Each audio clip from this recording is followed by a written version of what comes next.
Welcome back to the post-row show presented by Water Cooler Sports and Bachelor Night in America. I am your host, Catch, and I'm alongside via satellite my good friend, someone I'd always give the rose to, Junior. Junior, we had the Wildcard weekend, as I like to call it, the 3 1-on-1s and the 1 3-on-1. Give me your initial thoughts on what we just saw. I would say first half of the episode, not surprising. Actually, first, I guess, like 3/4 of the episode, not surprising. Then we get to the 3-on-1, and it really was anyone's game. But I think the way that they cut Kelly talking, you kind of knew it from the start. The way that they were pumping her up to really like she's napping on the couch, she's saying this is like easy for her, all this shit. Right. I kind of had that inkling, but man, if Victoria F didn't try to give it away, and that was unbelievable. I've never seen somebody just straight up tell a guy to basically fuck off and then be like, yeah, we'll get to that in a second here. But I agree with Kelly. I mean, it was the classic like tortoise in the hare situation with Kelly really thinking that she had it in the bag, she wasn't going to do anything, and there was Hannah Ann and there was Victoria F just sneaking up and going through. With Natasha going home, I don't think that was too much of a shocker for anybody. No. I guess I could have. Maddie was obviously a lock. I could see a scenario where Kelsey got sent home and Natasha made it, I think. But I think out of the 6 left, it was pretty easy to see, out of the 3 1-on-1s, who was going to make it and who was not. But with that, let's get right to the Pontiac game-changing performance, which you alluded to just a second ago, and that was Victoria F getting the rose. Junior, you said a little bit about it, but what'd you think of her getting the rose? I honestly couldn't believe it. I mean, I knew it's what he was doing, but there was still some part of me that when they got to the car, I was like, okay, they're at the car, so he's got to be sending her home. But then I had to be, Junior, don't do it. Don't get your hopes up. Like, she's going to stay. And, of course, she stayed. So I don't get why. She basically, like, insulted him. Yeah. He was like, I don't know why you're insulting me, and then he gave her a rose. I have no idea what's going on in this guy's head right now. That was one of the worst conversations I think I've ever seen on this show.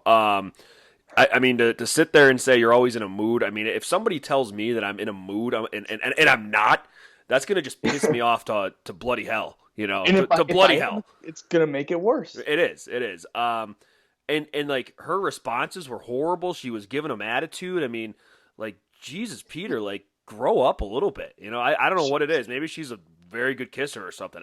Maybe he just wants to hit that. I don't know. But she pulled like why should I have to answer your question? And it's like, because you want to be on the show, right? Because you want a rose from me, presumably. That's why you answer my fucking questions. Yeah, no, it was a crazy thing. And then obviously his decision to give her the rose. I mean that changed everything in my opinion, because I thought that Hannah Ann had it in the bag, to be honest with you. And I thought if he was going to give the first rose to anybody, it was going to be Hannah Ann. So when he pulled Victoria aside and ended up giving her the rose, I kind of thought, well, shit, is at the end of the line for Hannah Ann then? Because, maybe there is that youthful exuberance that he just not is ready to go with. Yep. But I think what sealed her fate was the little handwritten note. That's true. The little dotting her eyes with hearts and everything. I have no problem with that, but yeah. I agree. That definitely helped her out a lot. And again, showing some substance. I see that. Yeah.